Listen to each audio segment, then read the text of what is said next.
Chers amis, bonjour. Dans cette nouvelle uchronie royaliste, c'est-à-dire que nous allons poser une question et se demander ce que le roi ferait face à ce problème, un problème de politique contemporaine ou autre, ou d'essayer de voir ce qu'aurait fait le roi dans certaines circonstances historiques. Évidemment, nous ne prévoyons pas l'avenir. Cela ne veut pas dire que les choses se seraient passées telles que nous allons les présenter, mais c'est des mises en situation pour comprendre comment on peut appliquer les principes royalistes légitimistes en politique aujourd'hui et combien une restauration donc nous serait utile. Donc la question du jour est que ferait un roi par rapport aux problèmes écologiques ou écologistes. C'est un problème, donc aujourd'hui, vous savez, un problème, disons qu'en tout cas, c'est une partie de l'idéologie dominante qui, en boucle, essaie de protéger la Terre, la planète, le réchauffement climatique, etc., etc., etc. Donc là-dedans, il y a beaucoup de choses idéologiques, mais comme toute idéologie, il y a une part de vrai, donc c'est-à-dire que c'est bien que l'homme s'occupe de la nature. Donc la question, c'est que ferait un roi par rapport à tout ça et comment ça se déclinerait dans un cadre d'une restauration et selon une pensée politique traditionnelle. Donc ce qu'il faut déjà dire, c'est que justement il n'y aurait pas ce côté idéologique. Le roi de France, très chrétien, lieutenant de Dieu sur la terre, remettrait les choses comme d'habitude en ordre, avec justice et charité. Donc il ne saurait être question d'inverser l'ordre des choses comme le fait l'idéologie contemporaine sur la question, donc c'est-à-dire, et on le voit dans la vie de tous les jours, de faire passer, disons, Mère Nature ou la Terre ou ce que vous voulez, avant les hommes, et de forcer les gens, en fait, à changer de comportement à coup de menaces, d'impôts, de coercition, et souvent aussi de pression sociale, de publicité, ou plutôt de propagande en boucle. Non, un roi ne ferait pas ça parce que le but du jeu dans la politique, c'est quand même d'installer une amitié politique et un amour entre le roi et ses sujets, et inversement, donc une amitié fondée normalement quand même dans la foi pour que ça soit vraiment solide. Mais cette amitié ne peut pas se faire sur des bases de terreur, de coercition systématique pour des choses qui ne sont pas du tout en fait du domaine régalien au départ. Attention, cela ne veut pas dire que le roi ne fera rien pour la nature. Vous allez voir. D'abord, la première chose à dire, c'est que véritablement, le roi remet les choses en ordre. Donc, quel est le bon ordre de cette question écologique dans la politique? Eh bien, le roi est le roi de son royaume entier. Donc, il est le roi de ses sujets, mais il est le roi aussi de son royaume dans toutes ses composantes naturelles et matérielles. Donc, il est aussi responsable, aussi maître et donc responsable de sa nature, enfin de la nature du royaume, des paysages, du bon entretien de la faune et de la flore, et de tout ce qui est afférent à ça. Ça, c'est le premier point. Le deuxième point, c'est qu'il est très chrétien. Donc il sait bien, parce que c'est ce que le catéchisme apprend, et c'est aussi ce que l'observation permet de comprendre, et tout pays de bonne volonté, même qui ne connaît pas la révélation, au fond, on a une certaine conscience, même si parfois il y a des excès ou des erreurs, c'est de dire que l'homme est le maître de la nature. Attention, pas dans un sens moderne. Maître, ça veut dire gérant. Il est comptable. Bon Dieu demande dans la Genèse à l'homme de dominer sur les animaux, les poissons, la nature. Et dominer ici, ça veut dire être maître, comme un père de famille, et donc qui est comptable et responsable de ce qui lui a été confié et dont il aura à répondre au moment du jugement.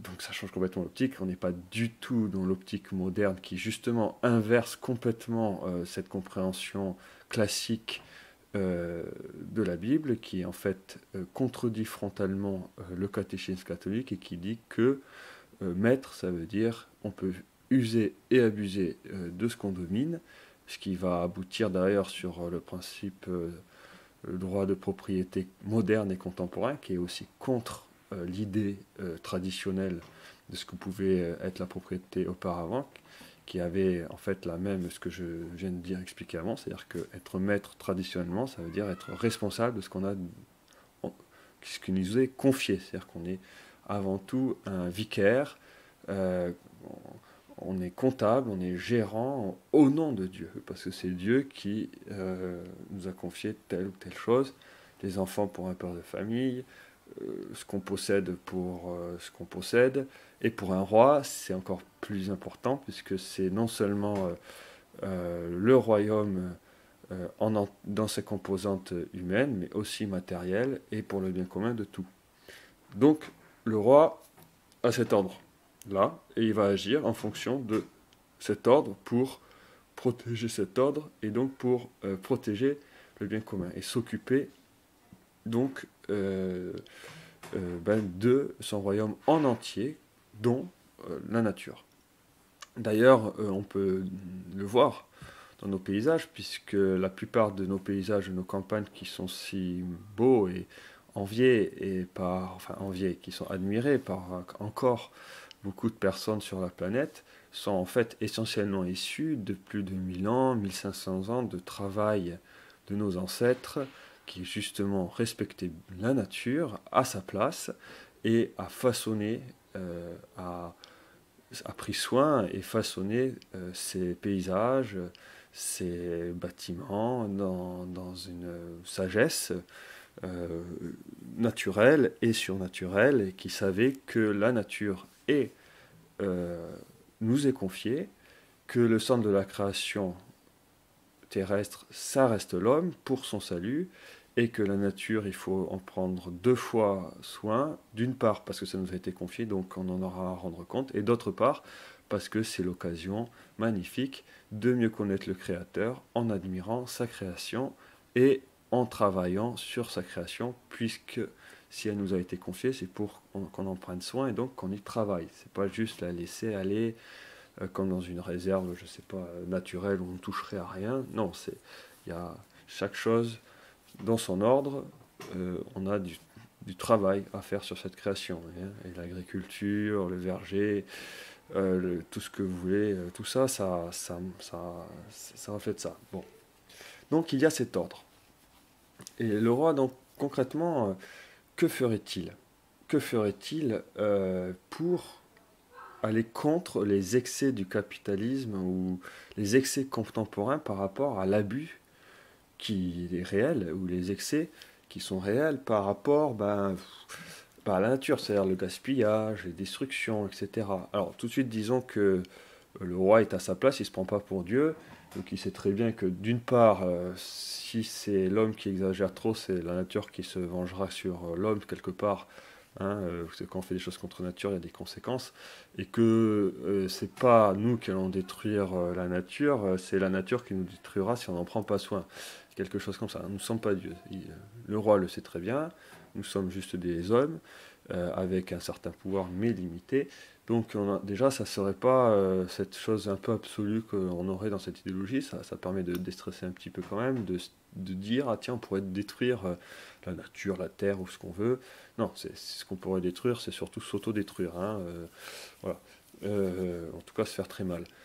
La nature est plus forte que quand même ce qu'on croit. Hein. C'est bon Dieu qui l'a créé, et dont la nature humaine. Mais donc, qu'est-ce qu'il ferait concrètement?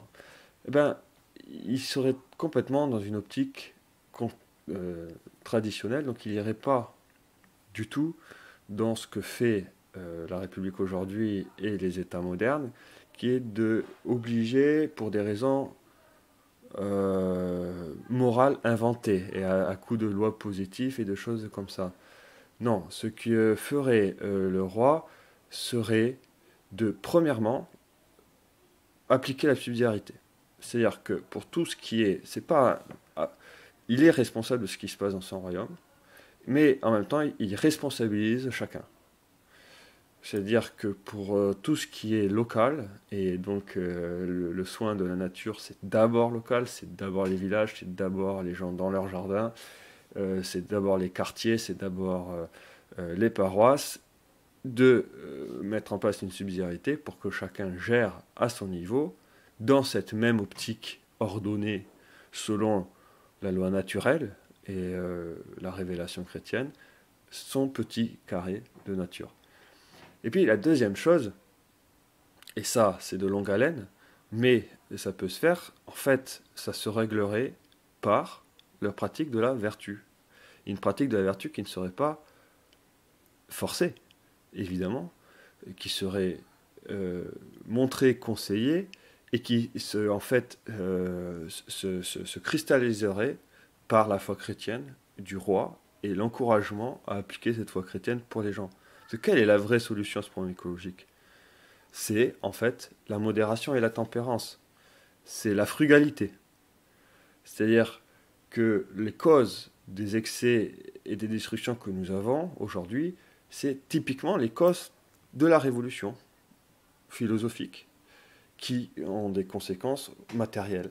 C'est-à-dire qu'aujourd'hui, s'il y a ces excès et ces abus qui durent depuis un certain moment, ça vient du libéralisme, mais du libéralisme philosophique d'abord. C'est-à-dire de la licence. Faites ce que vous voulez, quand vous voulez. Vous pouvez user et abuser. Et bien, quand on revient à une restauration royale, traditionnelle, et dans un ordre traditionnel, c'est fini. On arrête de dire qu'on peut user et abuser. On arrête de dire qu'on peut faire ce qu'on veut. Non. Il y a des règles morales données par l'Église, parce que c'est l'Église fondée par Jésus-Christ et qui se base sur la révélation, dans la tradition. Et ces règles nous disent bien qu'il faut être vertueux, et donc d'une part c'est qu'on ne peut pas user, abuser, qu'on ne peut pas faire ce qu'on veut, et d'autre part c'est que ce qui nous est confié, il faut en prendre soin. Et enfin, et c'est le plus important, c'est que la tempérance et la frugalité sont des choses très importantes. C'est-à-dire que c'est pas tout le temps la bonne chère, c'est pas tout le temps le banquet qui ne se termine jamais. Il y a des moments de jeûne, il y a des périodes où on fait attention, et habituellement on essaie d'être toujours mesuré, tempéré, frugal. Et cet esprit de frugalité, forcément, entraînera beaucoup de conséquences pour l'écologie. Tout simplement, imaginez que, grâce à l'exemple royal, au soutien à l'Église, et s'il y a une restauration, donc quand même un réveil spirituel dans le pays, tout d'un coup, une grande partie de la population commence à revivre chrétiennement de façon sérieuse, et bien tout d'un coup, il y aura beaucoup moins de gaspillage, parce qu'on se débrouillera pour moins dépenser, de faire plus attention, pour faire des mortifications, de moins se chauffer en hiver, parce que c'est bien d'avoir un peu froid, de ne pas mettre tout de suite en été des climatiseurs, etc. Donc tout d'un coup, beaucoup moins de dépenses d'énergie.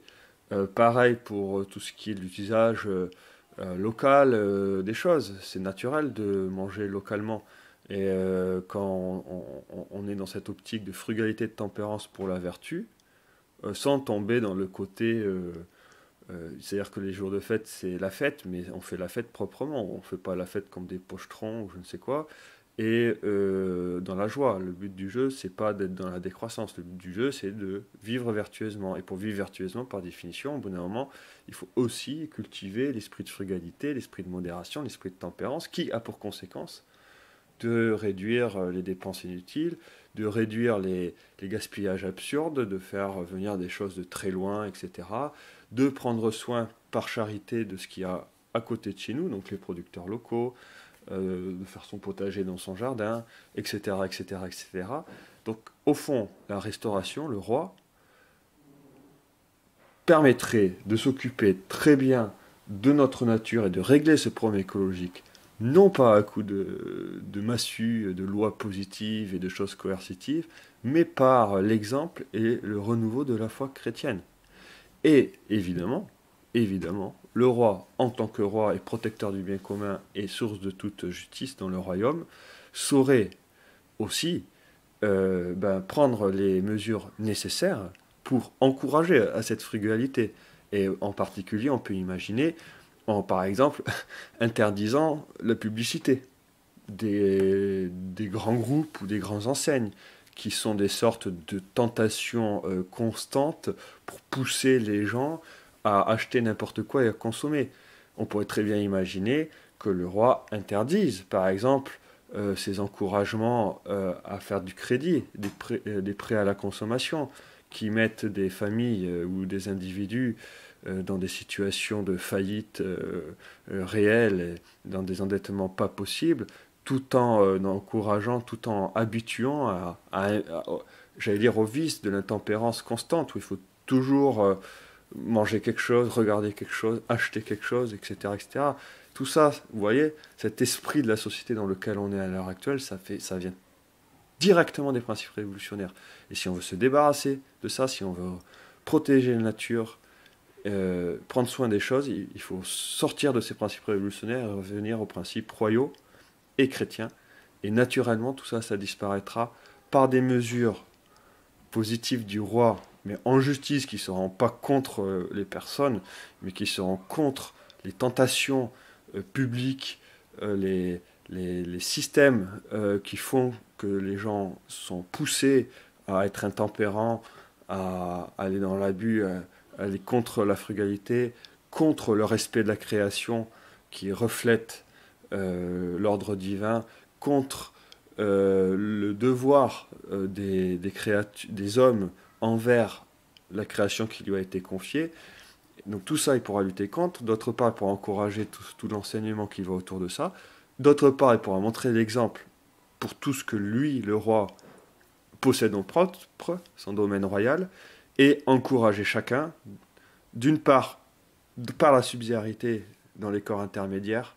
Donc, en fait, il y en a beaucoup qui ont été détruits malheureusement aujourd'hui, mais il en existe heureusement encore. Donc, dans les familles, dans les villages, pourquoi pas dans certaines entreprises, dans les régions, ce que vous voulez. Et l'encouragement moral par ailleurs. Voilà ce que un roi apporterait, voilà ce qu'une restauration apporterait pour régler le problème écologique.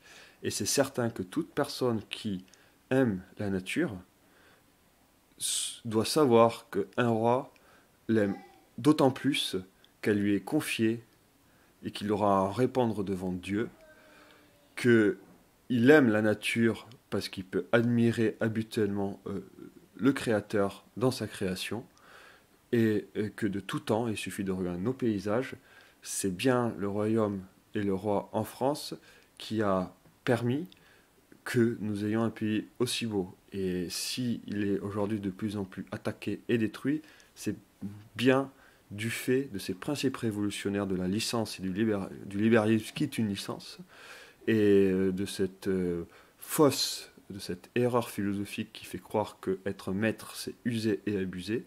Ben, tout cela, on ne peut lutter contre cela que en revenant sur ces principes, en les supprimant et en revenant aux principes traditionnels qu'incarne un roi très chrétien.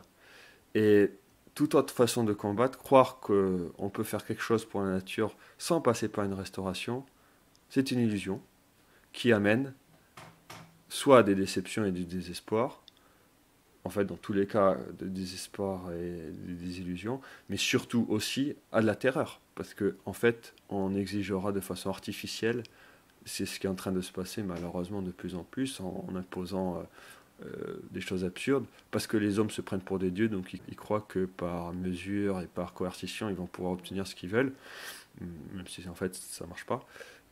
En empêchant les gens de vivre, en créant des ressentiments, en créant quelque chose, un cercle très négatif, ben, il faut sortir du cercle vicieux. Et pour sortir du cercle vicieux, c'est la restauration. Voilà. Donc, après, évidemment, on peut le décliner sur plein de choses. On pourrait imaginer sur tel problème particulier. Et tout cela, j'en ai pas parlé, mais vous voyez, ça changerait tout aussi sur la façon dont on conçoit l'agriculture. L'agriculture intensive avec plein de pesticides, avec les choses qui tuent les abeilles, tout ça, c'est contre nature, c'est même contre le sens commun. Et c'est évident qu'un roi prendrait les mesures nécessaires pour protéger une agriculture raisonnable en tout cas, qui, qui, qui nous permet de nous nourrir tout en la protégeant, tout en prenant soin, et sans que ça détruise les trois quarts de la faune et de la flore, des insectes, etc., etc., etc. Donc, vive le roi et vivement la restauration.